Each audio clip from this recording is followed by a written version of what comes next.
dan sekretaris prodi yang sudah mendapat amanah baru bertugas di tempat yang baru. Sekaligus kita ucapkan terima kasih dan penghargaan yang setinggi-tingginya dan telah mengabdi dengan penuh keikhlasan di lembaga yang bercinta ini.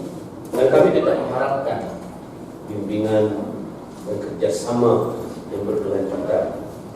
Semoga lembaga yang kita hormati ini tetap berjaya di depan. Karena ini milik kita bersama, bukan milik pribadi, bukan milik kelompok, dan seterusnya. Kami sampaikan terima kasih kepada Bapak Ibu semua atas pengabdian, atas jasa baik, atas kekompakan dan relasi yang selama ini terbangun. Saya sampaikan terima kasih dan penghargaan yang tinggi.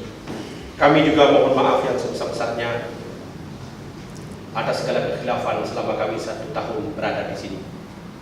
Mudah-mudahan Allah memberi kekuatan kepada kita semua, memberikan kemampuan kepada kita semua, sehingga kita bisa menjalankan tugas ini dengan baik. Saya juga menyampaikan selamat kepada Kaprodi Pasca Sarjana yang ada di Pasca Sarjana, yang sudah mendapat kepercayaan